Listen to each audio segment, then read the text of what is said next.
আপনারা কি জানেন এই দাড়ি কেটে ফেলে দিলে পুরুষ মানুষের 8 থেকে 5টা, কোন বিজ্ঞানীরা বলেছেন 5টা, কোন বিজ্ঞানীরা বলেছে 8টা কঠিন রোগ হয়।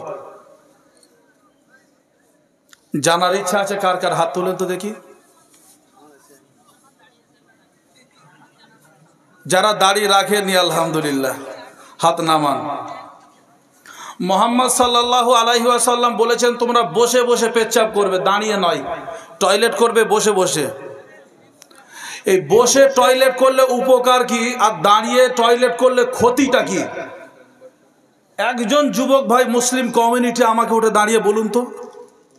আপনার কথাটা আমি আমার বইয়ে লিখবো, মাসিক পত্রিকাতে। একজন যুবক ছেলে কলেজে পড়া বা সিনিয়র মাদ্রাসা বা আলিয়াতে পড়া বা আলিগড় মুসলিম বিশ্ববিদ্যালয়ের ছাত্র বা দিল্লি জামিয়া মিলিয়া ছাত্র বলুন, বসে পেশাব করলে উপকারটা কি, আর দাঁড়িয়ে পেশাব করলে ক্ষতিটা কি হয়? দাঁড়িয়ে জল পান করলে, পানি পান করলে কি ক্ষতি হয়?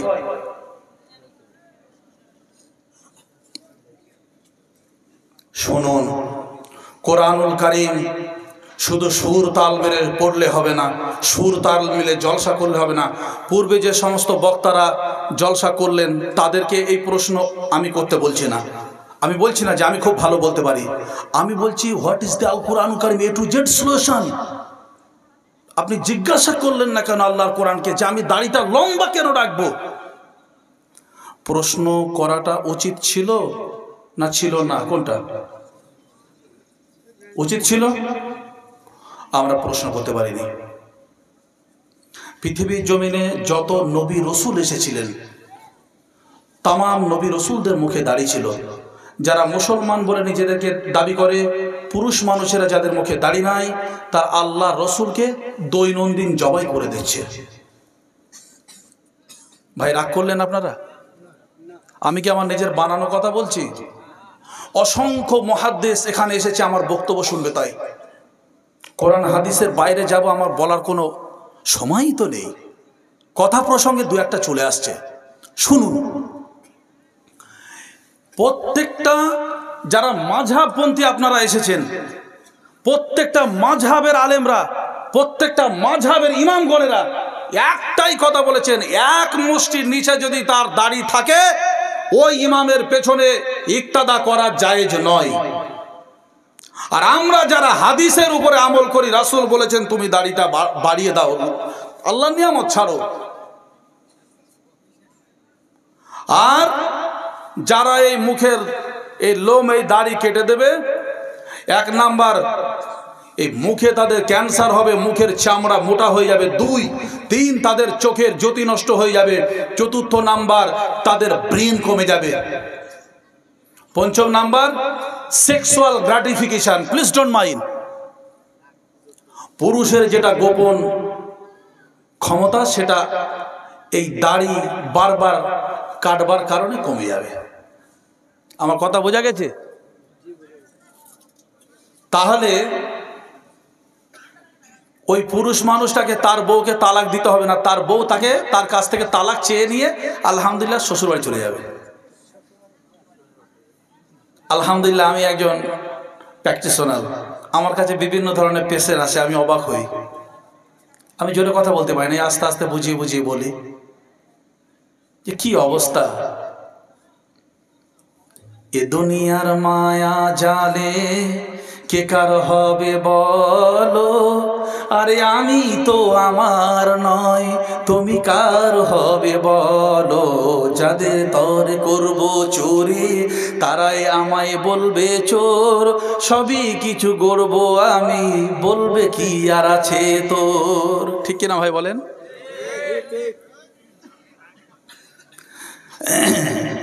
রঙিন এই পৃথিবী ছাড়িতে হইবে, সাদের এই দেহ মাটিতে খাইবে, শূন্য হবে রে তোর জিন্দেগানি।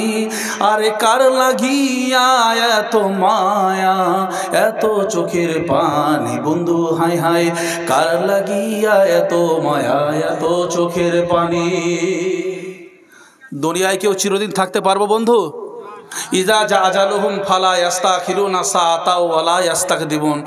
আপনি মসজিদে সালাত আদায় করতে যাবেন না, নামাজ আদায় করতে যাবেন না, আলহামদুলিল্লাহ কোনো সমস্যা নেই। আপনাদের দিকে মসজিদে ওই খাটিয়া টাঙানো থাকে, হুজুর সাহেবরা বলবেন, ভাইয়েরা আছে? মসজিদে থাকে না খাটিয়া টাঙানো?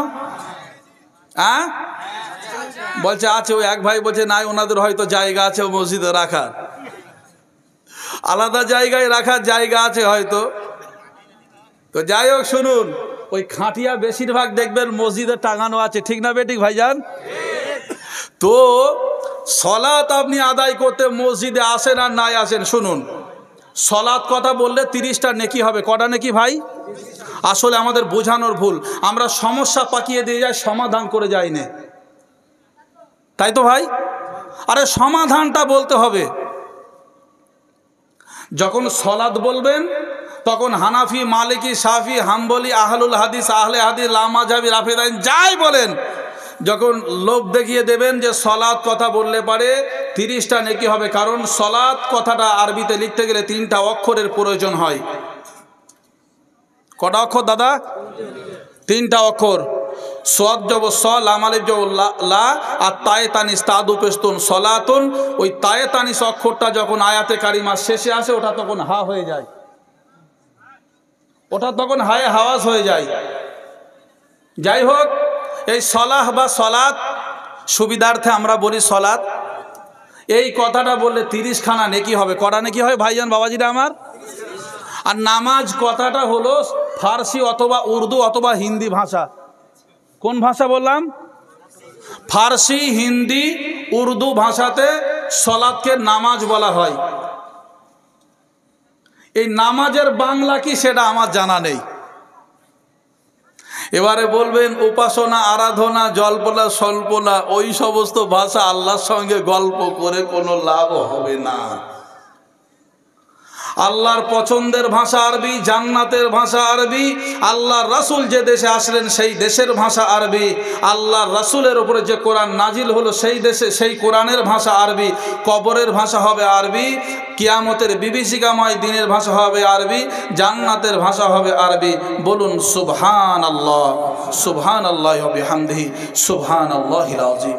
ভাই আমার, বুজুর্গ দোস্তেরা, তাই সূরা মুজাম্মিলের 4 নম্বর আয়াতে বলা হয়েছে আউজিদ আলাইহি ওয়ারাত্তিলিল কুরআন তারতিলা।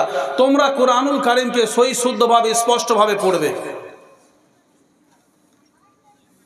শুধু কয়েকটা উদাহরণ আমি আপনাদেরকে দিচ্ছি। সুর তাল মেরে তো বক্তব্য অনেকেই দিয়ে থাকেন, সেটা তাদের মানহাজ। কি হযরত কি বলেন? সেটা তাদের